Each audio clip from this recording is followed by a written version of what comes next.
Courage the Cowardly Dog was always one of my favorite shows. I think there was something really relatable about a character who was scared of everything, but also played a mean game of charades. But the most memorable or traumatizing part had to be the monsters.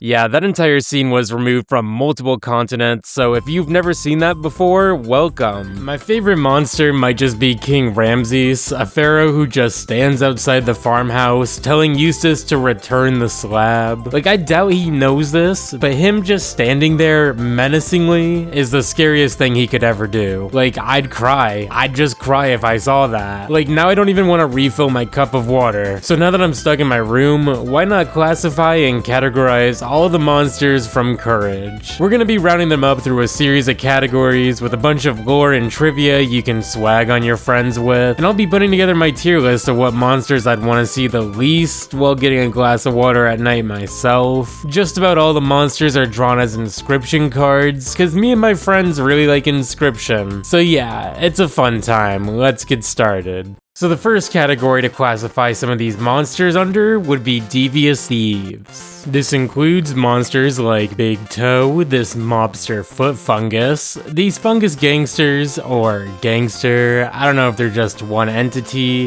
Say what? Say this.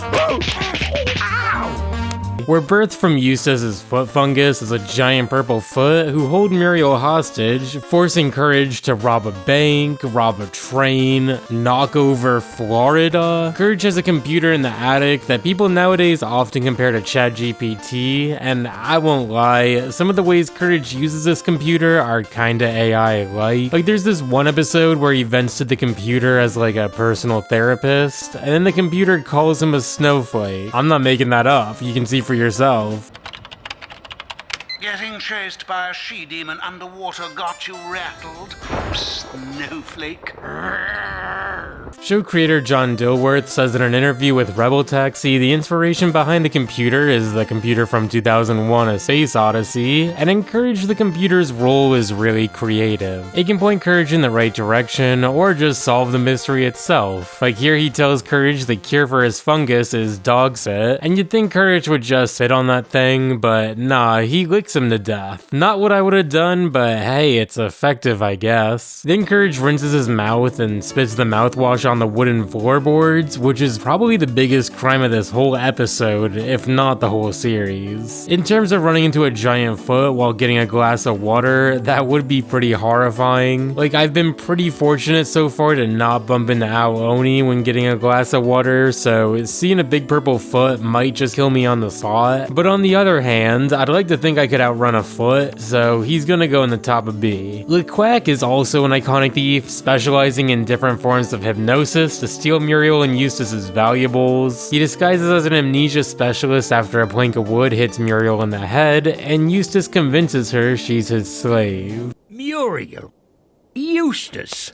Slave woman. Yeah, Eustace is the biggest monster of the whole show, but we'll get to him later. LeQuack shows up multiple times, but my favorite of his appearances has gotta be when he poses as a TV repairman, hypnotizing people through their TVs. These TVs also have some magic property that shoots things out of the TVs, and lets Courage and LeQuack fight like a turn-based RPG. If you flip to a war documentary, you might get a battleship to shoot a cannonball. If you flip to a Godzilla movie, you might get King Ghidorah to shoot fire at your foes. LeQuack feels like he could be more dangerous than a purple foot, but he's still just a duck, so he's gotta go mid-C for me. Moving on to Schwick, fittingly named after Bushwick, he's a cockroach who lives in New York City, and he's a little less of a thief and a little more of a mobster, forcing Courage to do his bidding, like picking up this package from this cursed apartment where the infamous violin girl lives. We also see King Ghidorah here too, which is pretty crazy. Schwick's guilty of something for sure, it's just hard to say what, though it definitely seems like he's got skeletons in his closet. You know, I'm scared of a lot of things, but the violin girl never really scared me. I think it's because she's not really a threat, she's just mad you walked in on her practicing, which, like, fair. Schwick doesn't scare me that much either, he seems kinda chill, but I think a giant cockroach would be way scarier than a duck, so he's more like a low B for me. A lot of thievery in the show revolves around Muriel specifically, like rumpled kilt kiltskin who pretends to be her Scottish Uncle Angus and enslaves Muriel to make hundreds of kilts he needs to distribute. This might sound crazy, but I never really recognized Muriel as Scottish as a kid. Like, I don't know. I thought she was just a friendly, quirky old lady. I mean, she is. But like, I don't know, accents are tricky for me. Moving on to another thief, the Sandman, the king of sleep that steals it from Muriel. I can't blame him too much. Like, I remember taking a final exam while sleep deprived and just watching the words dance around my paper. So yeah, sleep's important. Courage saves the day by getting to the root of the Sandman's insomnia, which was a teddy bear under his mattress, probably referencing the story of The Princess and the Pea, where Prince tests the royalty of this princess by seeing if she'd be bothered by a single pea under her stack of mattresses, and when she is bothered, he's like, yup, that's a princess alright. Honestly, he'd be one of the last people I'd want to run into at night, whether I knew he was gonna steal my sleep or not. Maria and Mono are a couple of notorious thieves who shine a light on thieves that steal and commit identity fraud towards elders. Like, look at how unsubtle she is while talking to Muriel.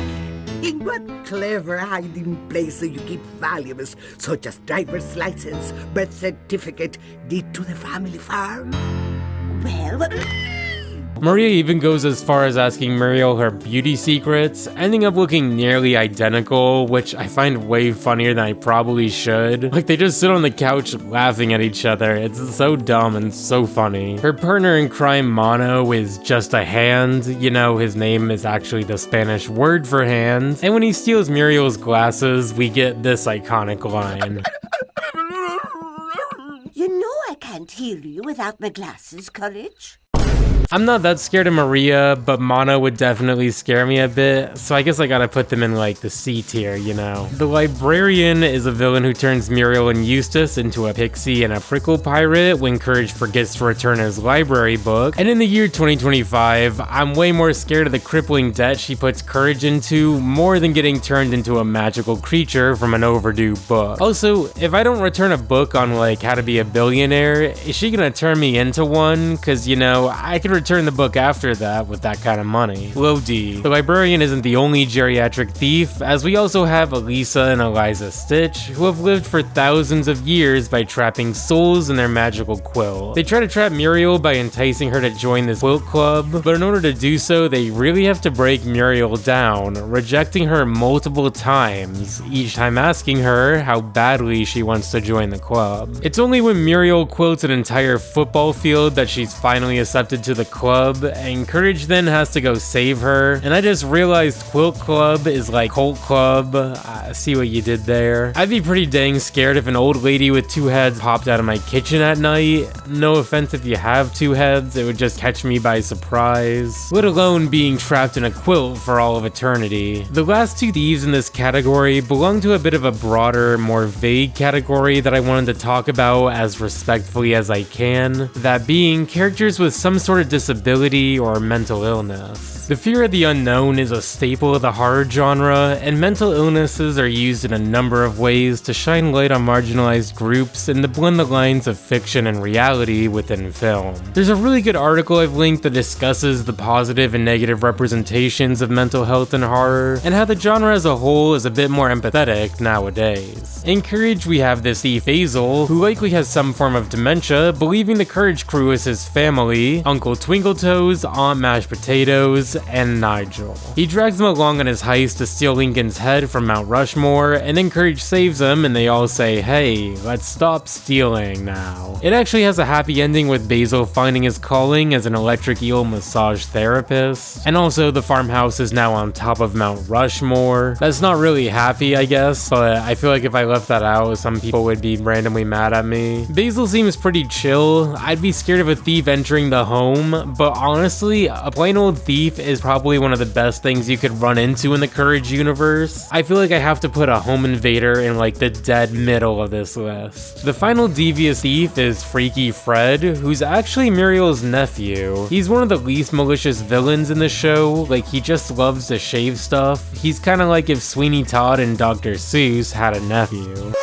Alone was I with tender courage, and all his fur, his furry footage, which I say did encourage me to be quite naughty. YouTube animator Zurel directed a reanimated collab of this episode, which you should all check out sometime, and reading through the comments really helped me see why so many people consider him one of the scariest episodes and characters of Courage. This comment by user StardustH20 sums it up really well. The scariest part about Fred is that he represents the way that so many children have their own personal boundaries and even their physical well-being disregarded, and are forced to deal with adults who have foul intentions just because they're family or close friends. Having most of this episode be poetically recited by Fred, all while trapped in a bathroom, really adds a childlike sense of helplessness to this already tense and claustrophobic situation. I interpret Fred's actions to be a product of some form of OCD, possibly. I see a comment on the video say he may have trichotillomania, an OCD-related disorder, removing hair from yourself or others, and that seems like a pretty sound theory. I think this episode's really one of the deepest and most special in the entire series, especially when you consider all the monsters of the show. Pretty crazy a nephew who likes to shave stuff rises above them. That being said, I'd put him just slightly above Basil. Like, take what you want, just don't cut my hair, man. That's right, in the middle of nowhere, getting a haircut is scarier than getting eaten by a Cajun fox. Transition.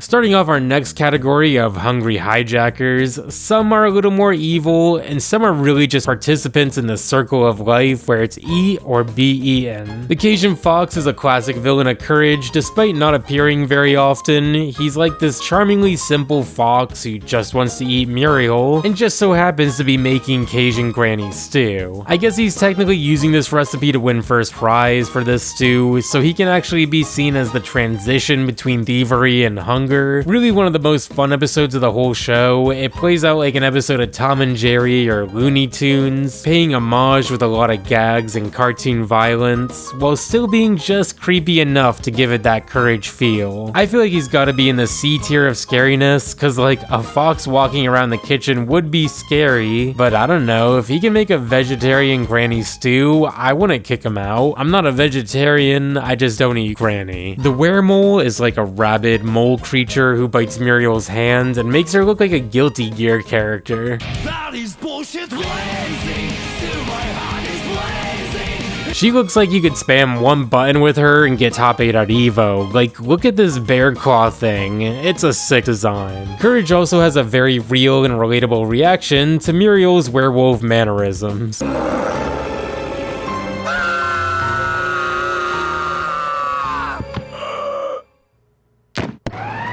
A reoccurring character we see in this episode is Dr. Vindaloo. He's not a great doctor, like he just tells Muriel to keep soaking it, which is kind of his remedy to everything, but I don't think most people are too familiar with weremoles. The funniest thing about him has gotta be his catchphrase, "What's up with that?" You almost bought it, boy. What is up with that? Your son here says there is something wrong with you. What is up with that? Courage's computer, on the other hand, tells him to grab a hair from the weremole and feed it to Muriel, and they do such a great job laying out this dramatic scene, watching the weremole slowly approach Courage, all while Eustace is playing Whack-A-Weremole with Muriel. Overall, he's gotta be like B tier for me. He's terrifying, but I don't know, I bump into animals like this all the time. I just assume he's a javelina or something. Next up is the dancing rats, these two ballet rats who capture Eustace and chase Muriel via ballet. Me and my friends have talked a few times about how garbage dumps always seemed so cool on cartoons growing up, like they made them seem like they were somewhat regular hangout spots, like an outdoor thrift shop or something. Watching this episode nowadays, I really appreciate the nods to the music, cause not only does this episode have a few songs from the Nutcracker, but it really highlights just how integral music and sound were to Courage as a whole.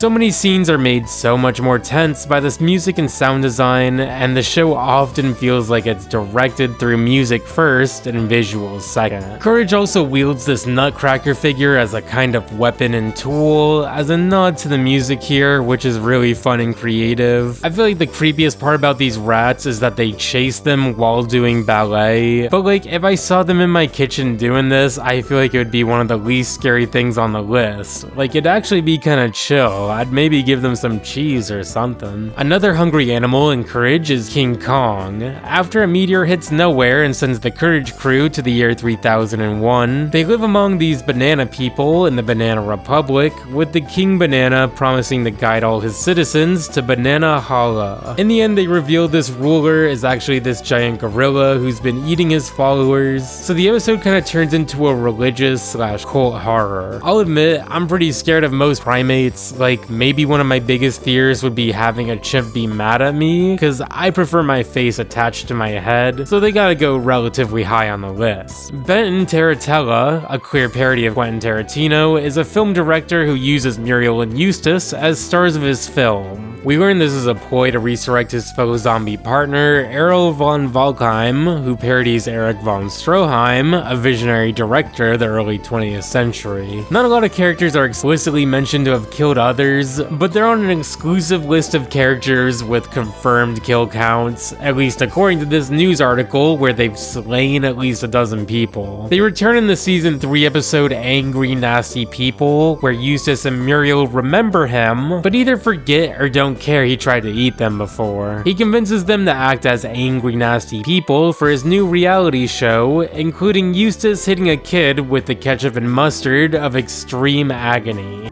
Let me show you how it's done. Hey!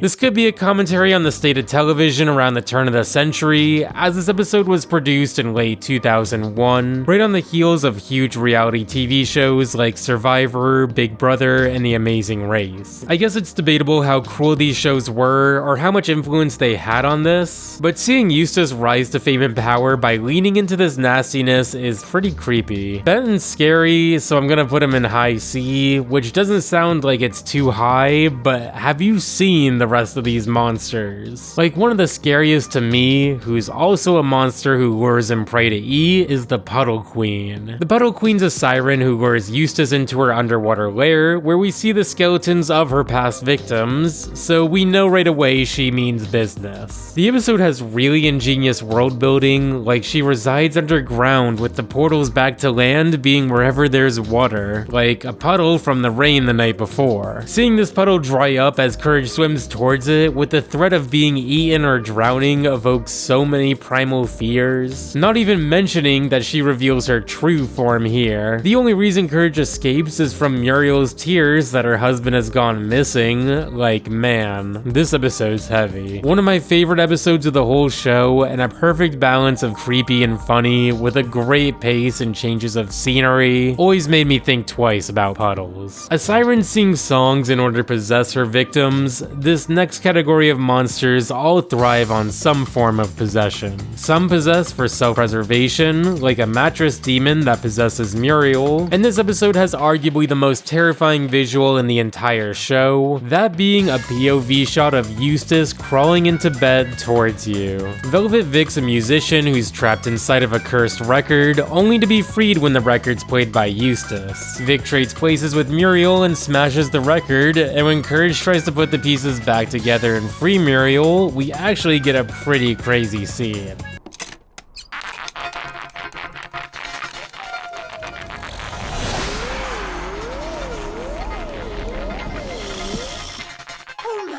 There's also Tulip, this large blue alien girl whose headworm swallows Courage and Muriel, along with these alien teddy bears who showed up at the farm searching for her. I think I'd be pretty terrified if a giant blue alien girl was in my kitchen, like she would destroy my house by being in it. It's almost nonsensical to rank her here, but I feel like A or B is justified and logical. Not all the possession is malicious though. Two of my favorite characters, the Duck brothers, possess Muriel to go inside this military base and save their fellow alien duck brother. We also get this really fun scene of Muriel and Eustace as Rock'em Sock'em robots.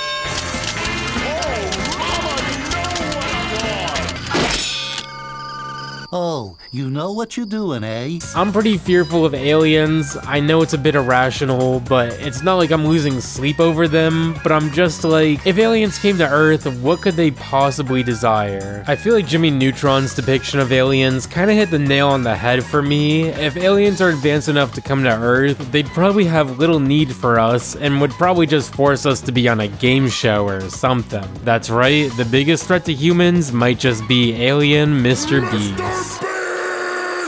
The Great Fusili is responsible for like half of Courage fan theories, as he literally possesses Eustace and Muriel as puppets for his traveling theater. Courage is able to escape with the puppets of his masters, leading to probably the darkest ending of the show, where Courage sits quietly in the living room, now performing as what remains of his once sentient owners. As the final episode of season 1, this could have potentially been the final scene we ever saw, and I'm not gonna lie, it would have been a baller ending, but I'm really glad we got more Courage. Like, that'd be a really creepy, sad note to end on. And there's so many great episodes in every season of the show, though season 1 has gotta be my favorite for sure. Also, it's kind of funny this episode's ending is where theorists decided continuity randomly exists, or that the whole show must take place in Courage's dreams now of all times. Like, have you seen every episode before this? The King of Flan, similar to LeQuack, hypnotizes people through their televisions to get them obsessed with flan. You know, the custard pudding dessert with caramel. Courage breaks into the Flan headquarters to fight the fantasy Flan man himself. Not a really intimidating fellow, but there's one thing a lot of episodes of Courage do masterfully that I don't really see a lot of other shows do, which is having a dedicated shot to just the character running from one side of the screen towards the camera.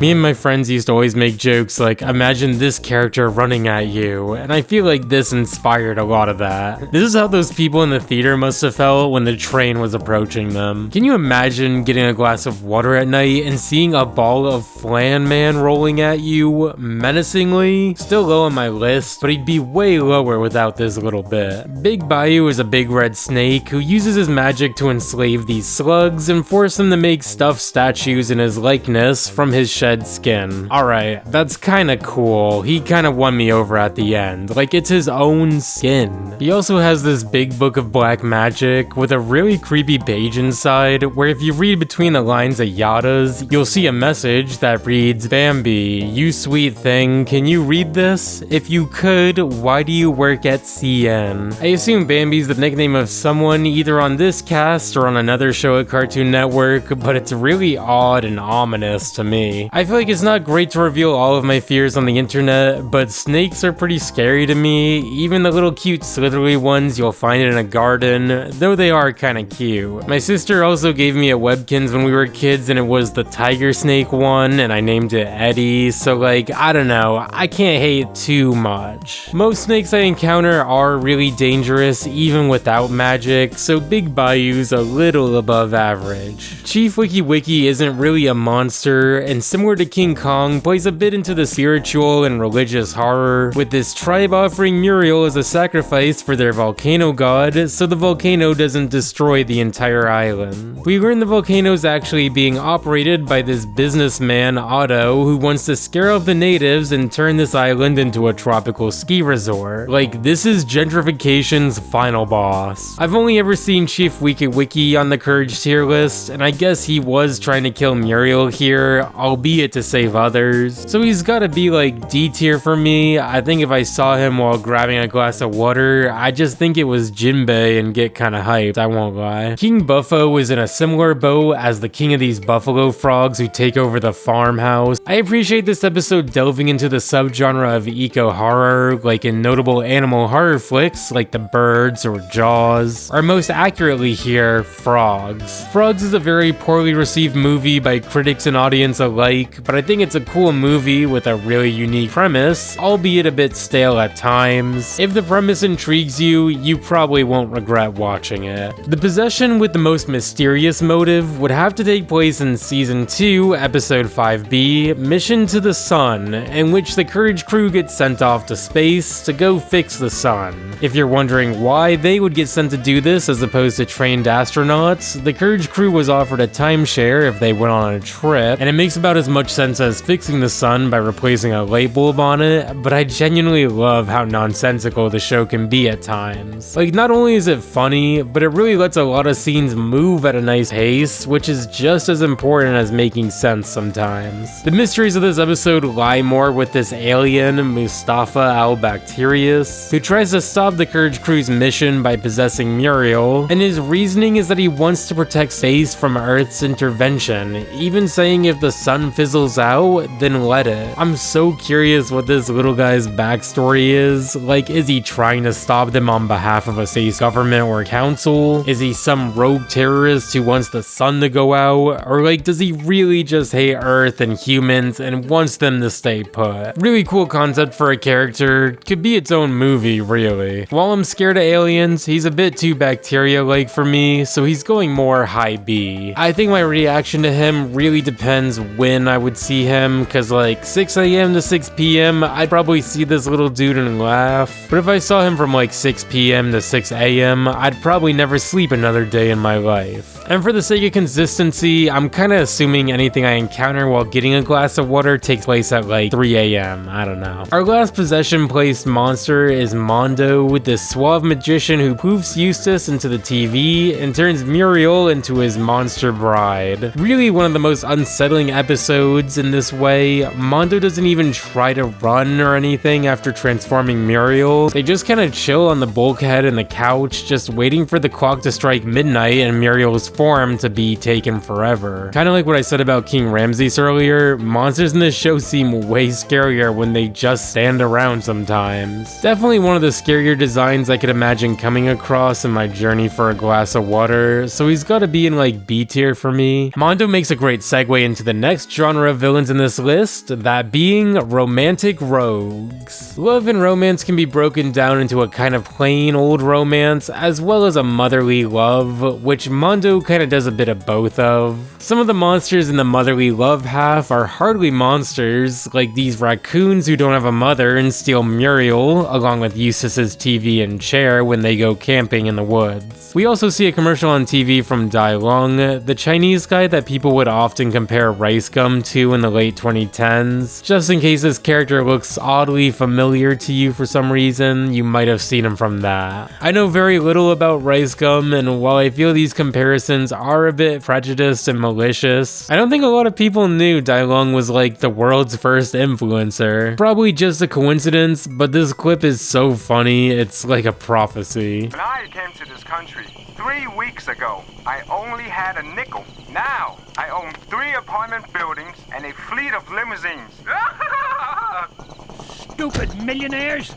Money just falls into their laps.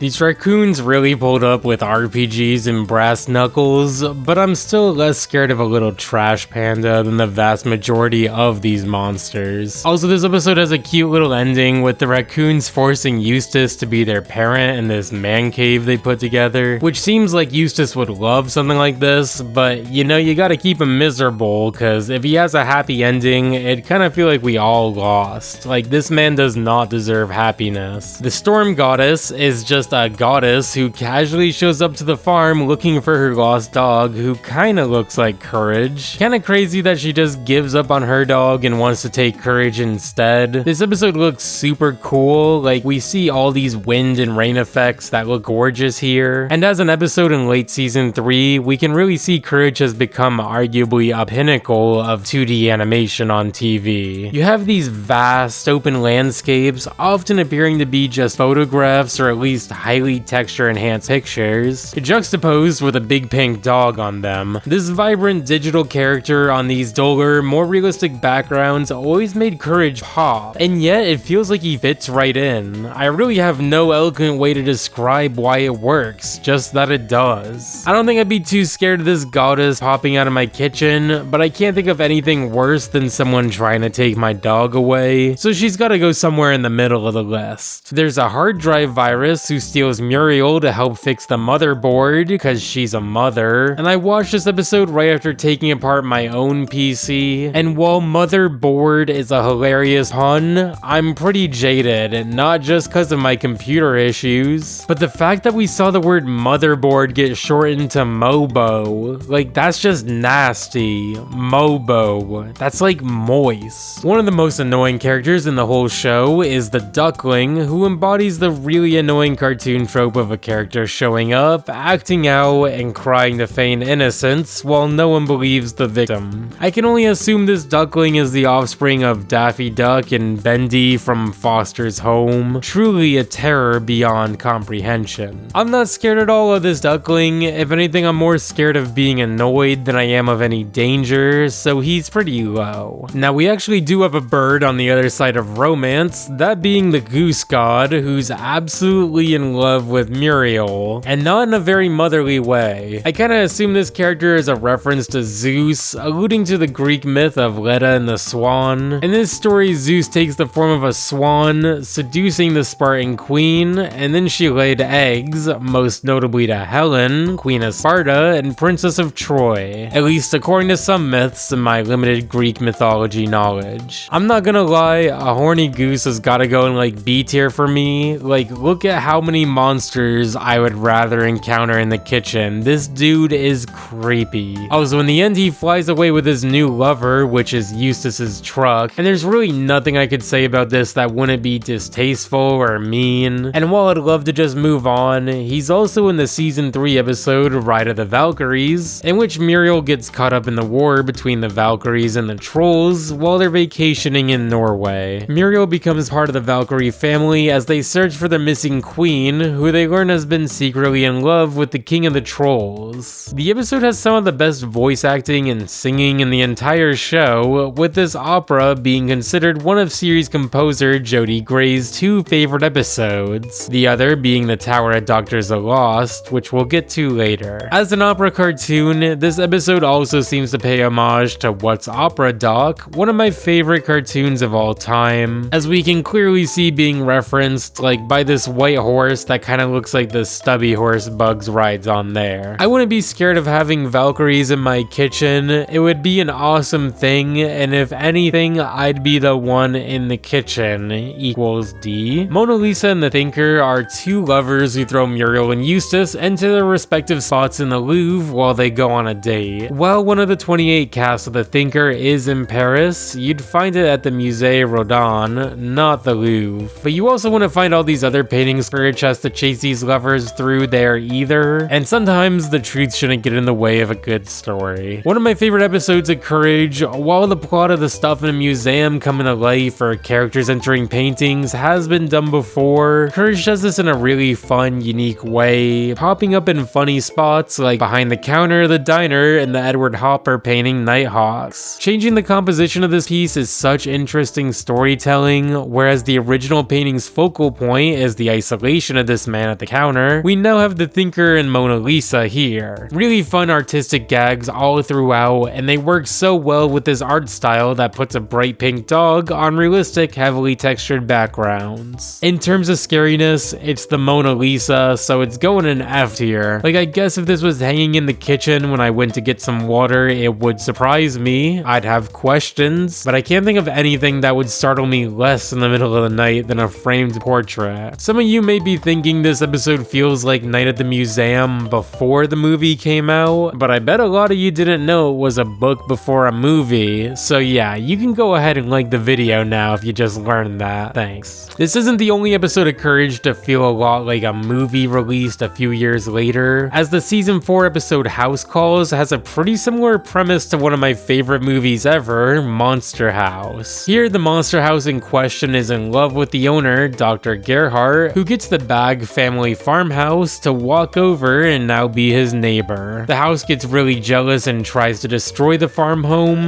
but they sue the savage beast by giving it a makeover and paint job. The house is almost too nice by the end of the episode because a whole neighborhood gets built around them, and they basically have an HOA that kicks the farmhouse out now. I can't even conceptualize a home being in my kitchen. Like, maybe I'd just wake up inside the home and now live the life of Dr. Gerhardt, so I'd have to throw this in like C tier. Moving on, we have Everett, this big swamp monster who steals Muriel, mistaking her for his swamp woman. They both have some sort of amnesia, if not other serious medical conditions, which make the episode kinda sad. I can't let this happen! Oh, hello! Who are you? And when did you get here? In the end, they find each other and just argue about her forgetfulness and his lack of empathy, which I guess is a happy ending, sorta. I think a swamp monster is pretty middle of the pack for scariness in this show, though my opinion is biased knowing he's not really malicious. He was just looking for his gal pal. It's gotta go just a little above average. Moving on to one of my favorite episodes of the whole show, The Mask. It revolves around Kitty, a cat who hides behind a big anime mask because she can no longer face reality. We don't know too much of her backstory, besides she's been kicked out of her home and her best friend seems to be stuck in an abusive relationship. The mask works so well as a creepy, uncanny design, while also doubling as a symbol for a character who's given up on facing the world. Kitty now believes all dogs are evil, beating up Courage any chance she gets, and lashing out at Muriel and Eustace, who she suggests are also hiding behind masks in their own ways. Muriel's mask being her love of sweets, and Eustace his incompetence as a farmer. Courage has to go through the apartment where Mad Dog and his team live in order to save Bunny, which is some of the tensest moments in the whole show, leading to a really sweet ending of Kitty and Bunny together, riding off into the night together. The episode's gained a lot of controversy over the years due to these characters being a lesbian couple, or at least hinted at being one, cause they just say they're best friends here, and there's so many paths to go down with what makes this episode deep, whether it be dogs as a metaphor for men, and Kitty seeing Courage as no different than Mad Dog initially. You could also interpret it a bit more wokely if you thought of this episode as like an action mob movie depicting the vulnerability and abuse bi and lesbian women may face. And if you're gonna get mad in the comments of this video, it's a YouTube video about Courage the Cowardly Dog in 2025. Like, Twitter's down the hall and to the left, man. Yo, Ed, and Eddie has been off the air for some time now. A lot of characters just randomly show up to the door in Courage, so moving on to our next category of unwelcome guests, let's start with the alien brain visitor. I crushed the alien. Arriving on an asteroid, the alien brain visitor pulls up in a trench coat and hat, asking to use the phone, while also making a reference to E.T. This alien drains kindness from others and puts it in the test tubes, though it doesn't make any difference for Eustace. Maybe the last thing I'd want to see in the kitchen at 3 AM, so he's gotta be pretty high up on the list. Jeeves Weevil has a kinda similar design, but instead of a hat and trench coat, he's got a suit and top hat. Jeeves is a gentleman butler bug that Eustace hit with his truck, so they invite him over for dinner, and Courage does something really logical here by calling an exterminator, but they just spray Courage. Maybe because he turns into a fly while trying to pantomime the situation. Just a kind of funny scene that feels like the perfect response if people argue that Courage should just call the police every episode or something. I view this monster as really similar to the alien, and while draining my blood would be more dangerous than my kindness, he's like a swaggy butler, and I'm less scared of flies than I am of aliens, so he's gotta go just lower than the alien brain. Conway's an unwelcome guest who crashes his plane into the windmill, referencing the movie North by Northwest for at least the second time in Courage, the first being the Mount Rushmore scene with Basil. Conway kinda reminds me of a mythological creature you'd see in a Ghibli movie, especially something like Spirited Away, as he lives off sludge and gradually turns the farm home into a contaminated pile of filth. Really one of the grossest, most unsettling episodes of Courage, and I mean that in a good way. Design-wise alone, he'd be pretty creepy to see with eyes kind of bulging out of his head, so I think he's gotta go going low B. The Fissionary is a fish missionary who tells the Courage crew she can take them back from whence they came, bringing them into the ocean and converting them into fish, which in this case is just giving them gills. Tai Lung's also here. In the end, we see the Fissionary actually loves human stuff and is just sitting on the couch watching TV, and I kind of feel bad for her, like maybe she was forced into being a missionary for a cause she doesn't really believe in. The Fissionary goes pretty low on this list with most other animals, but I guess a big standing fish would be a little creepier. Our last unwelcome guest is maybe the most unwelcome guest of all time, that being little Muriel. A tornado turns Muriel into a baby, with Courage now taking care of her, and you may know her from the most infamous macaroni scene. I think I like macaroni just slightly below the average person, and I wouldn't be surprised if deep down it's because of this scene right here. Too much macaroni! Ooh, perfect! I hate macaroni and cheese. Muriel as a toddler sounds way more Scottish to me than adult Muriel, like maybe she lost her accent the longer she lived in Kansas. That seems like sound logic to me. Courage saves Muriel by taking her to the southern hemisphere and throwing her into a tornado that spins in the opposite direction, making this one of the few episodes dictated by a force of nature as opposed to a monster. Well, unless you count little Muriel as a monster, but you know, that's a child. Other forces of nature include these evil plants in Dome of Doom, where the farm gets turned into an experimental biodome full of giant man-eating plants. I don't know if any other media has done this, but the vegetables all have some kind of animal combo, like the tomatoes are combined with hornet DNA and they can fly and sting stuff. The peas are like pythons who can constrict their prey, and the cabbage have piranha teeth. Below average scariness, like I got a slow cooker and an empty stomach waiting for these fools if they try to attack me in the kitchen of all places. There's an angry goat who tries to attack the Courage crew when the healing spa springs of his mountain are displaced. I'm not scared of goats. Goats are only scary when they get on their hind legs and start moving at me diagonally. Like, it's just weird, man. And yes, I know they're trying to headbutt me, but I'm too goated to get hit by them. The snowman's a monster who faces extinction when global warming has melted his entire species. He has to extract the anti-melting gene from humans, and he actually does steal this from Eustace, which, you know what, I'll allow it. Also, the snowman's supposed to be Sean Connery for whatever reason. You're not the dog! No, the name's Man. Snowman. This is the first and one of the only episodes to not take place in nowhere, and he even brings the Arctic to nowhere in season 3 when he wants to bring his snowman and woman friends back from the melt. Maybe the craziest solution to an episode in the series, with Courage getting in a plane and sewing up the ozone layer. I think I'd be like less threatened by a snowman than most of the animals on this list. Like, it would freak me out if a snowman talked to me, but I'd be a little more disturbed if, I don't know, a raccoon shot an RPG at me. The funniest force of nature has to be the spirit of the harvest moon. Like, yes, this is a scary, unsettling visual, but his motive is so funny. He pretty much just roasts Eustace, calling him a pretty bad farmer that doesn't deserve to use the land, and Muriel basically agrees with him. The floating head gives Eustace until midnight to actually grow something, which means Courage desperately tries to grow a flower, which only comes to life from Eustace's sweat.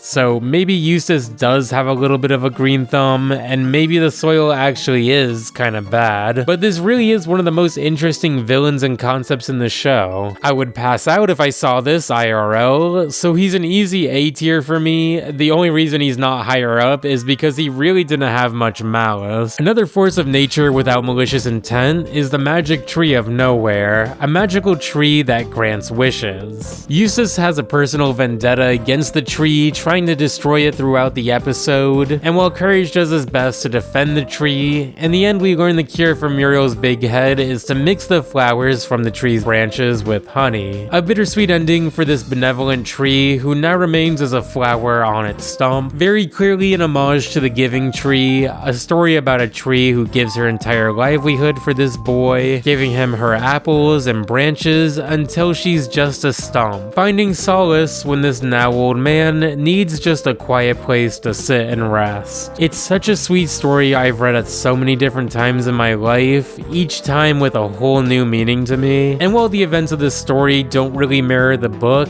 it's a pretty likely homage at a minimum. The magic tree is really unsettling with its live-action mouth, but still has to go in the bottom half of monsters. Like, it's a stationary tree with no malice. I guess I should say, as long as the wishmaker doesn't have any malice. Taking the flowers from this fallen tree reminds me of a saying a friend of mine shared that's always stuck with me. A society grows great when old men plant trees whose shade they know they shall never sit in. The tree isn't the only force of nature to know sacrifice, as in the season 4 episode Last of the Star Makers, we're introduced to these giant space squids who create stars. We also see a space whale that inhales everything in the area like a black hole, with this green star maker sacrificing himself so his mate and kids can live on. Naturally, she lands on the farm, and it's up to Courage to protect the star maker from military interference while her babies hatch. In the end, we see the baby star makers fly off into the constellations as the mother peacefully becomes a garden in the arid soil, and it's such a beautiful episode, whether you interpret it as just a really interesting creation myth styled episode, or whether you see it as comparing the sacrifices of parenthood to a cosmic beauty. The visuals and music and everything are so special. I definitely recommend checking this episode out. At the end of the episode, we see the general's been promoted from the secret department of space squids to the head of the secret department of military cover-ups, and asks the Courage crew to keep this all a secret. The general and Lieutenant Gidley have a lot of military shenanigans throughout the series, though the craziest military moment in the show has to be when Courage gets shot out of a cannon to the Pentagon. Not that crazy until you realize this episode finished production a month before 9/11. I can only wonder if the entire episode would have changed if it was produced a month or two later. Not really enough to have their own category, but it's a little easier to throw them under the umbrella of evil experiments with the likes of Dr. Gerbil. Dr. Gerbil is a reversal of humans experimenting on rodents, as a big talking gerbil who shrinks Muriel and Eustace and brings them to his underground lab, which is basically just the It's a Small World ride in Disney. If I had no context about this little gerbil dude, I wouldn't be very scared of seeing him in the kitchen, though he's gotta go above the monsters that are pretty much just animals.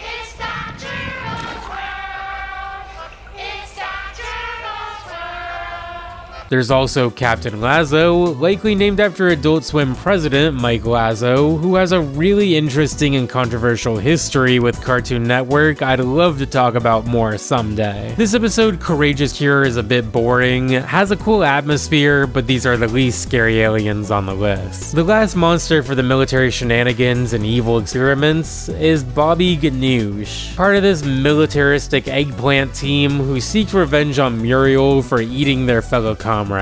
I'm not gonna be scared of an aubergine, especially in a kitchen of all places, but hey, shout out to eggplants, gotta be one of my favorite vegetables. I make a pretty mean ratatouille, you might even see me make one in the chowder video coming up next month, so stay tuned for that. Bobby Ganoush and his eggplants make a great bridge to our next category of revenge. Revenge is one of the most basic primal archetypes of horror movies, and in Courage, some monsters plot their revenge for centuries, like this Mayan baker who is wrongfully mummified. He seeks revenge after the Poobah accused him of stealing the Mayan princess's cookies when it was actually the Poobah the whole time. I've seen this episode multiple times and I still hardly understand why they do what they do here. Like, they're informed that this mummy is seeking his revenge on these ancient Mayans who they believe Muriel and Eustace are descendants of, and the computer's idea to save them is to have Courage hypnotize them into believing they're actually the princess and Poobah. Like, why not just hypnotize them into being clowns and saying, oh, you got the wrong house, man? I guess it works out in the end because they do mummify him once more, but yeah.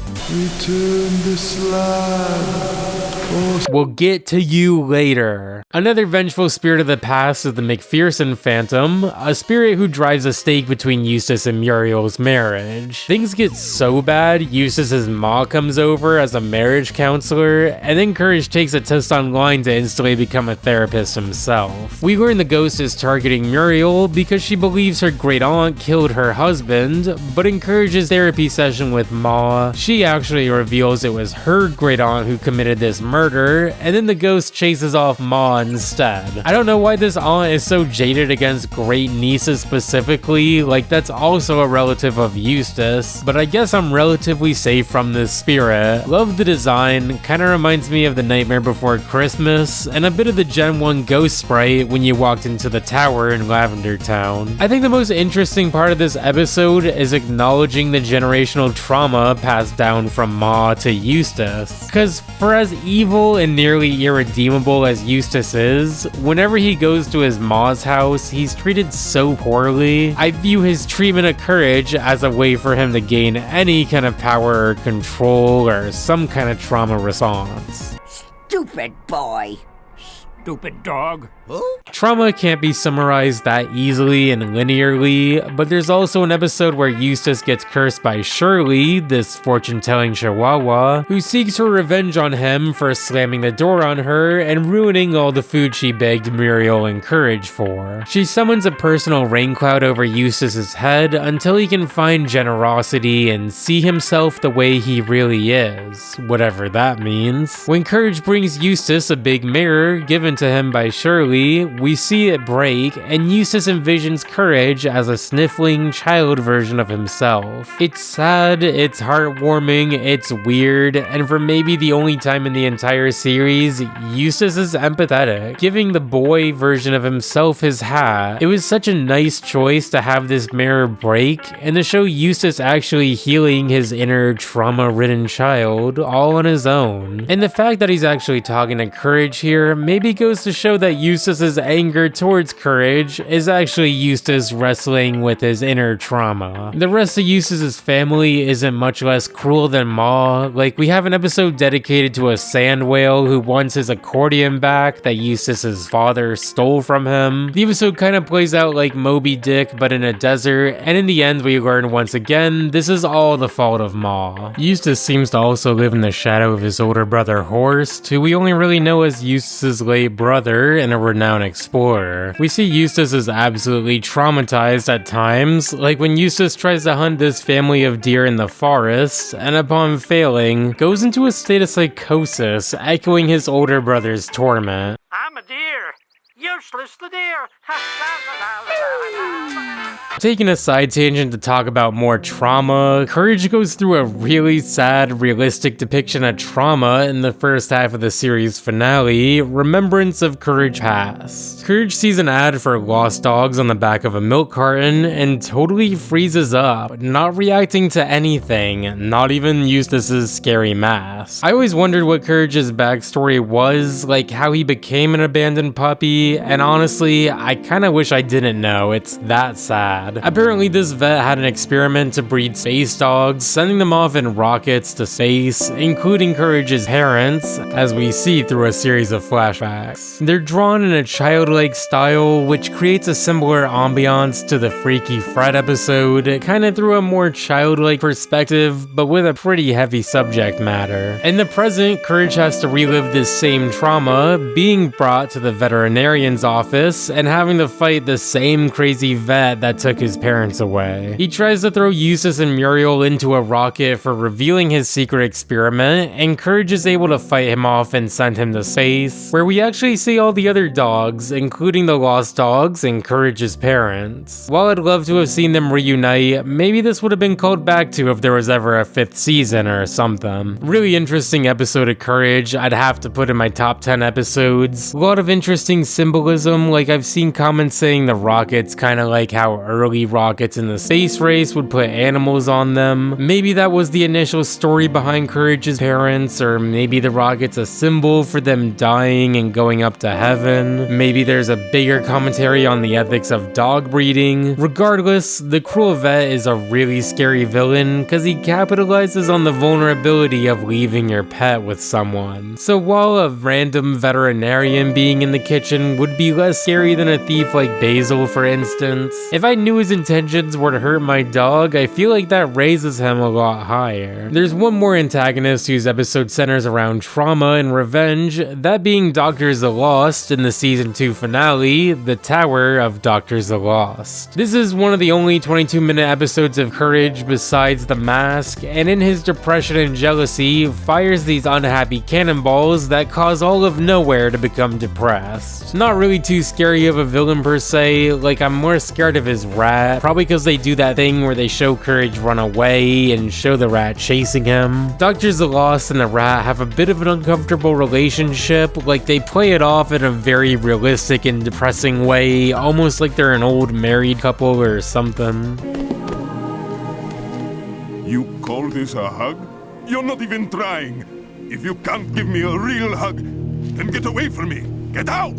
The only thing that stops Dr. Zalost from plummeting the whole world into depression is Muriel's happy plums, which kinda goes to show sometimes some motherly love can snap you out of a depression. I didn't realize until looking on the Courage wiki that Zalost could be a play on the antidepressant Zoloft, but Zalost also translates as something along the lines of sorrow and mourning in Slavic languages. This is another episode I absolutely recommend you watch on your own, because the music is so vital for the entire direction of the episode. Along with Ride of the Valkyries, it's the episode composer Jody Gray is most proud of, which makes total sense. Like, just even listen to this episode. That being said, Dr. Zalost is creepy, but I'm way more scared of the rat running at me, and I kinda feel like I'd be scared of being depressed, which makes Zalost a creepy villain, but not too far above average. Zalost is joined by the ulcer from Cabaret Courage as another villain centered around depression. The Courage crew visit Hollywood and fall into a manhole leading to an underground theater where this brain-like monster forces the Courage crew to perform, even offering a gold truck if they do well. Honestly, a lot worse places you can fall down in Hollywood. The theater walls are lined with organs, symbolizing the conflict that takes place within this ulcer, who in the end reveals he's not an ulcer monster, but a cabaret performer who's become so jaded by the greed of the industry he's performed in.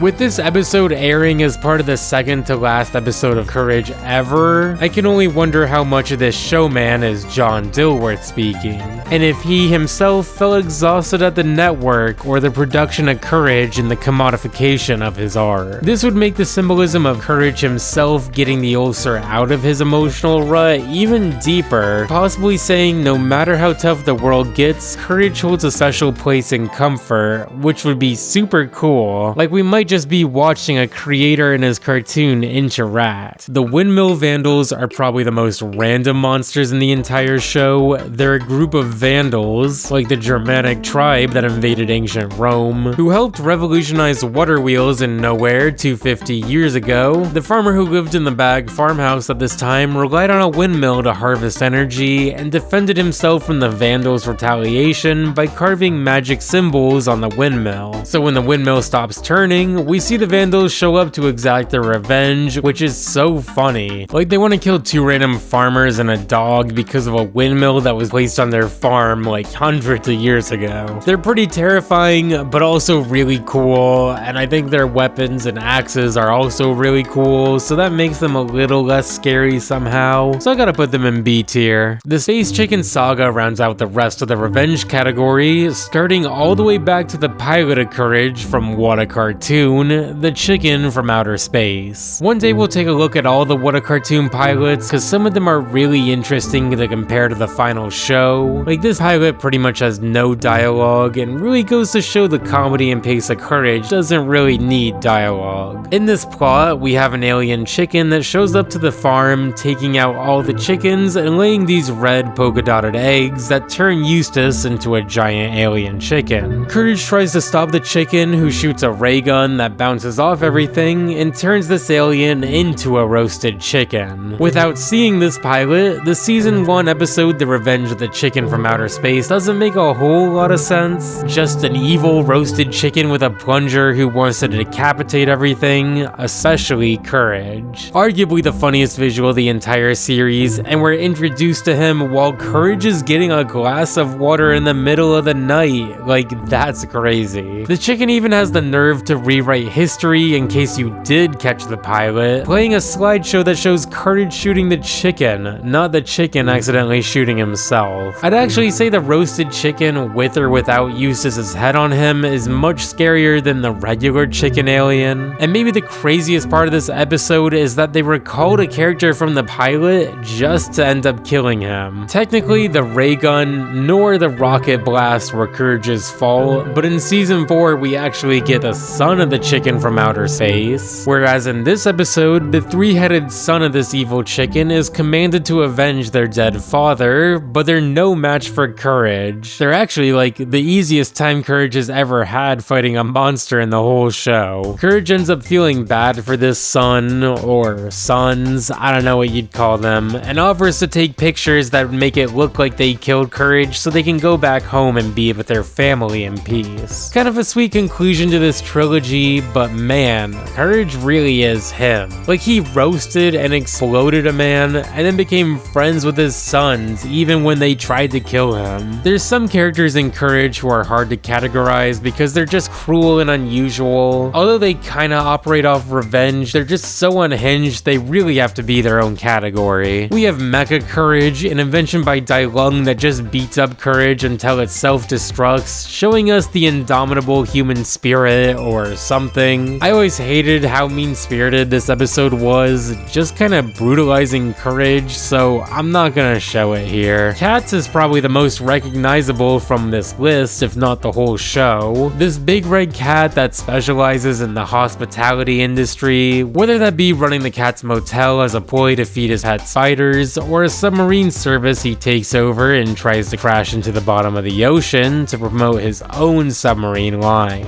And it's like, you know what would make people not want to ride in submarines anymore? Seeing a bunch of them randomly explode. Cats also has his own club that takes in the Courage crew when they find themselves shipwrecked, and it's really hard for me to understand Cat's motives, because he turns Muriel and Eustace into a washing machine and wrecking ball to fight in a coliseum, and even crazier, Eustace wants all the smoke and starts attacking Muriel. Even crazier, Eustace basically loses. Like, this is an unlosable matchup. Eustace, you're losing a fight to a stationary washing machine. You're done. Cats is pretty creepy, and he's arguably the most evil character in the entire show, so he's going in the high A tier for me, though he'd probably be a little higher if I didn't think of this video whenever I saw him. As you can see, I am 2 sizes bigger than you, meaning that I will destroy you. Now I'm going to let you go with that warning.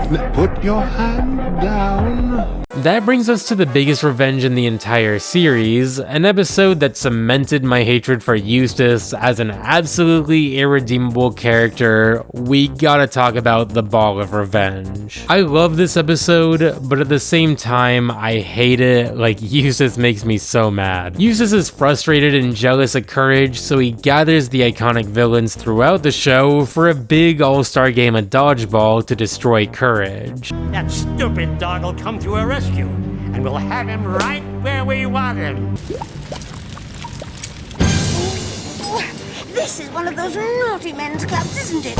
Eustace, that's your wife, man. The Pinky Toe says they should just go upstairs and beat Courage up, but that wouldn't be very fun. I think I'd rather see them play dodgeball. Kind of funny the game of dodgeball is Cat's idea, cause Cat loves to play games in a very gentlemanly manner. In Cat's motel, he offers to play handball with Courage before he has to kill him. And like, I'd find solace in the fact that if Cat was in my kitchen at 3 AM, I could at at least maybe play a random game with him first. I also love the dodgeball court being in the basement. Like, they picked a perfect angle, and I love these little obstacles like the washing machine. Kinda looks like a backyard baseball stadium. It's also really fun to see how all these villains use their powers to play dodgeball, like the Puddle Queen throwing a clam at Courage so hard his shoe came off. Like, I know that had to hurt like the dickens. They all beat up Courage, and it's like to the point I'm just like, man, I don't think I could ever forgive Eustace. The fact that Muriel stays with him after all this is just insane. Le halftime.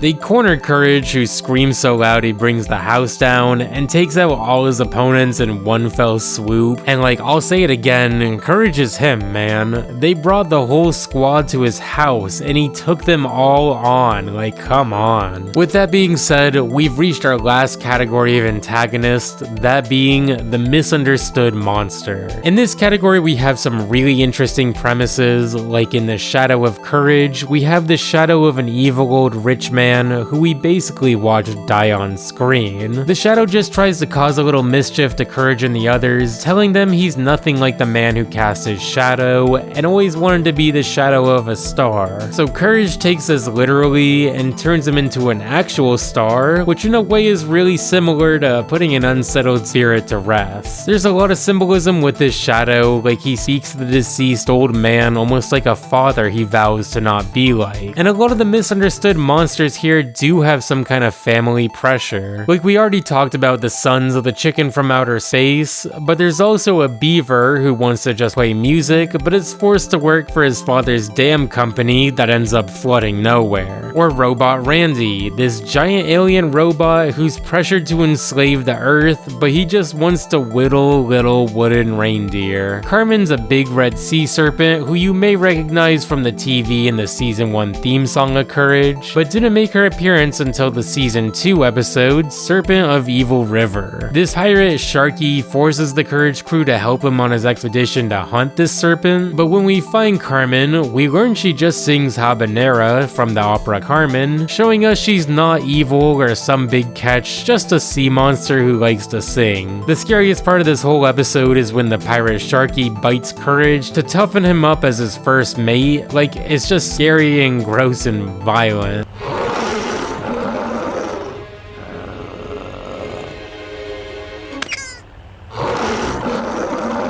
Okay, that's enough. William is also a sea monster, but he doesn't know this and ends up eating Eustace to start the episode. It's really funny to have an episode where Courage doesn't try to actively stop the monster, but rather negotiate with it to trade back its prey. Courage tries to teach this dragon how to fly in exchange for Eustace, and in the end they learn he's actually a water dragon, not a flying dragon, and William realizes he's always hated eating people. And in the end, we see Eustace still gets eaten by a flying dragon. The Hunchback of Nowhere is pretty obviously a parody of the Hunchback of Notre Dame, as we see this character seek shelter on the Baggs farm. And you know, I don't think I've ever mentioned the fact their last name was Bag throughout the video. I genuinely could never understand what the announcer was saying whenever he declared this in the theme song. Abandoned as a pup, he was found by Muriel, who lives in the middle of nowhere with her husband, Eustace Bag. Eustace Bag! Eustace Bag! It's such an uncommon last name, I almost have to assume that it's an homage to the cartoonist Peter Bag, a fellow alumni to John Dilworth at the School of Visual Arts in New York. Anyways, the Hunchback episode's so chill. Like, there's not too many scenes in Courage that take place in the barn, and it's mainly just Courage and the Hunchback having a chill time and playing with bells. The Hunchback does perform a pretty impressive feat of fear by scaring Eustace here, but still, he's so chill. If he was in the kitchen ringing bells, I'd love to join him. Eustace also tries to interfere with another friendly monster in the form of Bigfoot, giving us another chill episode where Courage learns not all monsters are scary.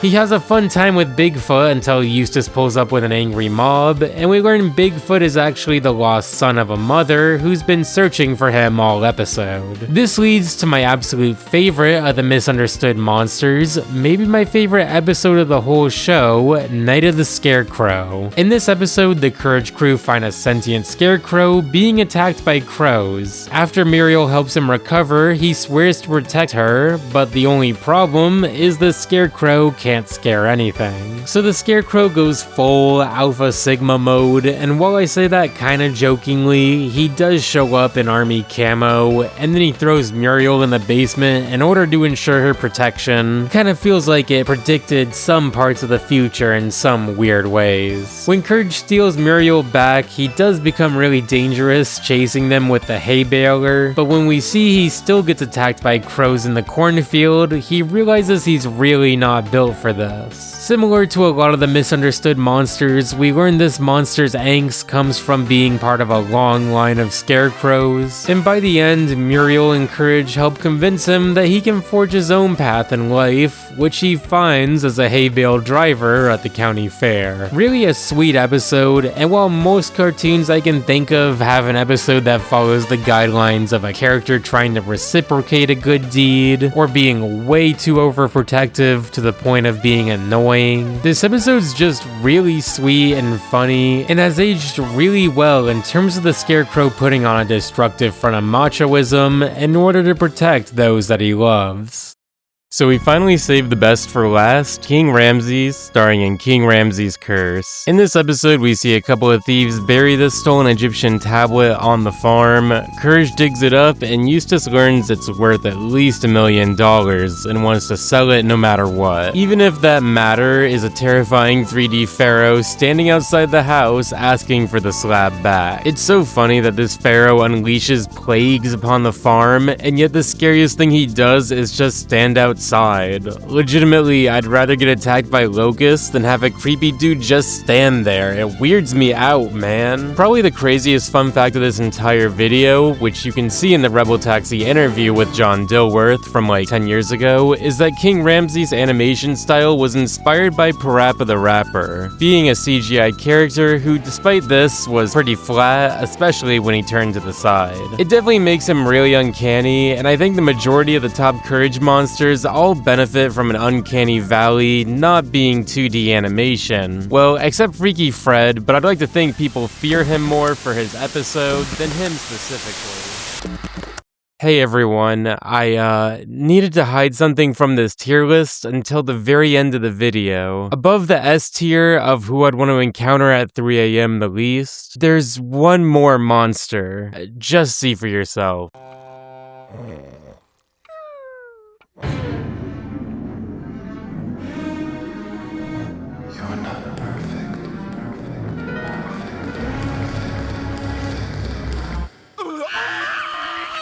Yeah, it's pretty insane. A 5-second nightmare from Courage in the series finale is scarier than like the rest of the series combined. He has no malice, he just tells Courage a fact of life, that he isn't perfect. This entire episode centers around Courage struggling with the ideal of perfection, with the main antagonist being a strict old school teacher who enters the home and forces Courage to mold into the perfect student. Courage is under a lot of duress and has a series of nightmares like he's all the characters in The Wizard of Oz, who famously all have a missing component and flaw. But this blue bugle monster is the scariest thing in the entire show to me by far. Representing Eustace's cracked instrument he plays throughout the episode, I never knew he was supposed to be his bugle. I thought it was just senselessly scary for the sake of being scary. There's actually a fish in the bathtub that tells Courage he's not perfect, and that's what makes Courage his own unique self. And it's kind of like the flirting versus harassment meme. The school teacher is speculated to be a figment of Courage's imagination, and he gets rid of her when he's asked to draw a 6, and does so by folding up this drawing. Like, geez, don't give Courage a $1 bill. The series actually ends on a really cute, wholesome note, with Courage, Muriel, and Eustace sitting at the table having a grand old time with Eustace's cracked horn, Muriel's baklava that's like bubblegum, and Courage, well, he's just Courage. He's the least likely hero to take on all of these monsters monsters throughout the show, and what he lacks in bravery, he makes up for tenfold in determination and love. As a send-off to the series, I couldn't think of a sweeter message to end on, reminding everyone that they're not perfect, and possibly the importance of being brave despite this. Both King Ramses and the Bugle Monster were animated by creator John Dilworth's brother Jim, with John actually voicing both of them, which is really funny. And taking a final look at the tier list, these are who I'd want to run into the least while pouring a glass of water in the kitchen in the middle of the night, and this is how my results differ from the community tier list on the tier maker website that I used. I'd say the biggest standout difference between my list and the community summed up tier list is that I have King Ramses way higher than the community does. Kind of feels like the classic villains that you'd see in the first few episodes are really high on the community aggregate, which I guess is a natural progression. For me, I'd kind of say Freaky Fred is like the halfway point, where anything above him is something I'd be terrified to see in the middle of the night, and anything below him, I think I'd kind of be okay with. He kind of goes to show that maybe the real monsters are the friends we made along the way. Thanks so much for watching, and a big thank you to my Patreon and Ko-fi supporters. These videos are made in great part to your help and support. Tune in next time, because we got a big chowder video coming up, and I think it'll be pretty cool. I'll see you next time. Bye.